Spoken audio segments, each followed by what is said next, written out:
Considerações importantes sobre o pecado.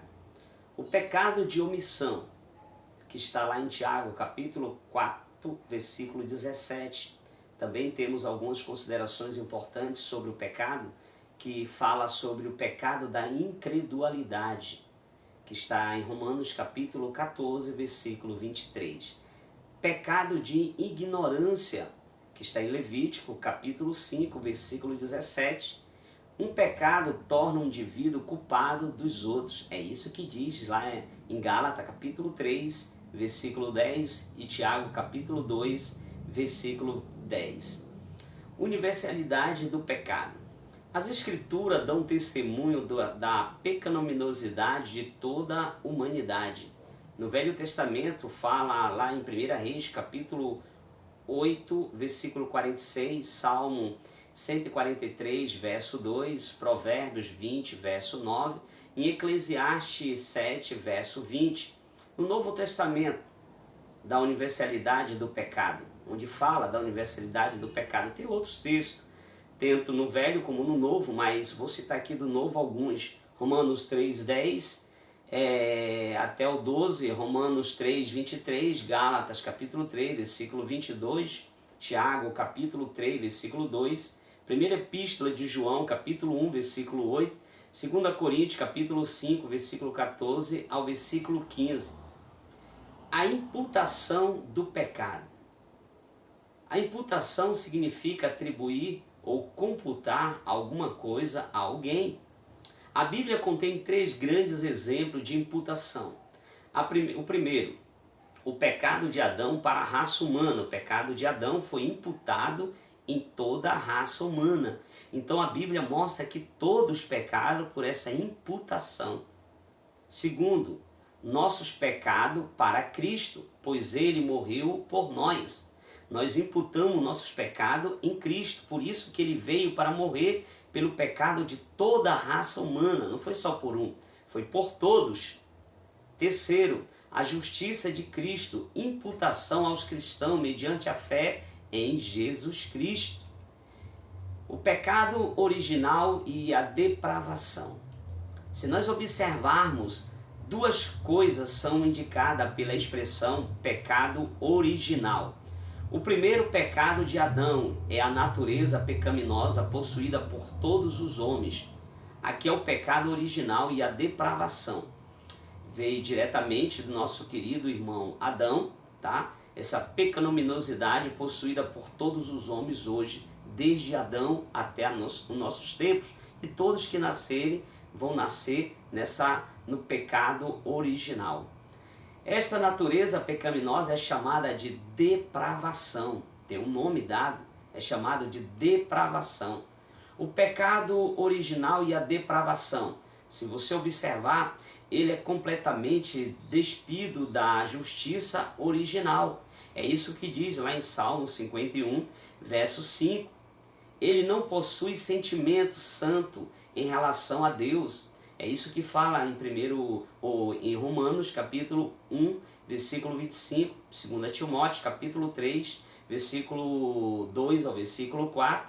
Ele é contaminado, ou melhor, ele é contaminado muito facilmente. É isso que mostra em Marcos capítulo 7, versículo 15, capítulo 21, versículo 23 de Marcos.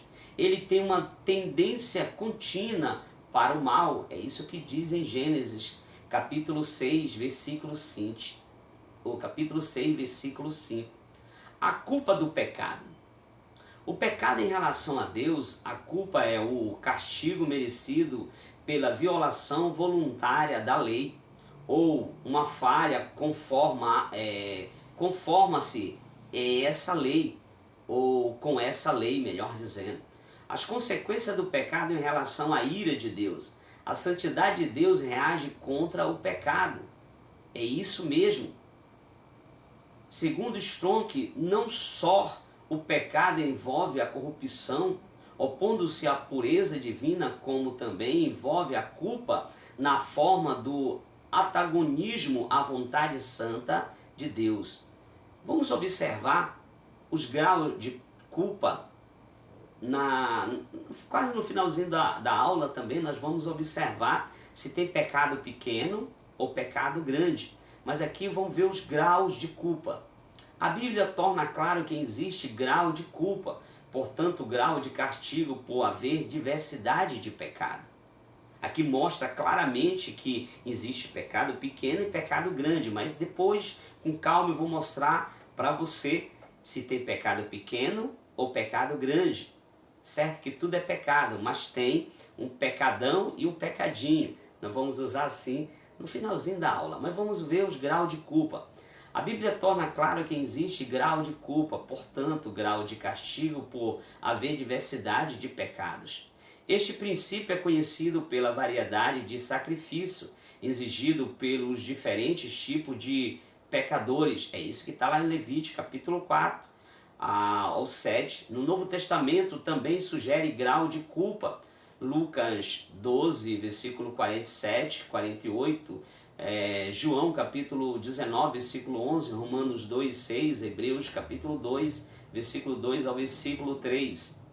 Grau de culpa. Pecado da natureza e pecado de transgressão pessoal. O pecado de ignorância é pecado de conhecimento.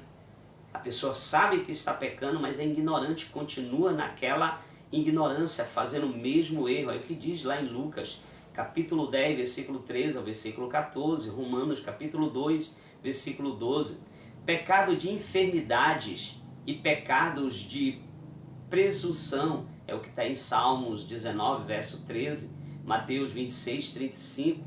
Outra maneira de expressar esse contraste é notar a diferença entre os pecados impossíveis e os deliberados. O pecado de Davi contra Betseba foi um impulso, mas seu pecado contra Uria foi deliberado, pois planejou cuidadosamente a morte dele. Se nós observarmos isso, ele se retrata a Deus, mas tem as suas consequências. O Salmo 51 vai falar claramente sobre este conhecimento do seu pecado deliberado. A penalidade do pecado, nós vamos observar claramente isso na próxima aula, mas só vamos recapitular aqui sobre o pecado deliberado das pessoas. A pessoa sabe que está pecando, então ele continua na prática do pecado. Se a pessoa não se arrepender, a consequência será a morte eterna. Mas se a pessoa se arrepender, se ele já tem confessado Jesus, aí sim, Cristo perdoa, mas mesmo assim tem as consequências. Porque todos os pecados têm as suas consequências. Não vá pensar que a pessoa que não está, que pecou, não vai ter as suas consequências. Olha o pecado de Eva, teve as suas consequências. Olha o pecado de Adão, teve as suas consequências. Até mesmo ali a serpente teve as suas consequências. E nós vamos ver na próxima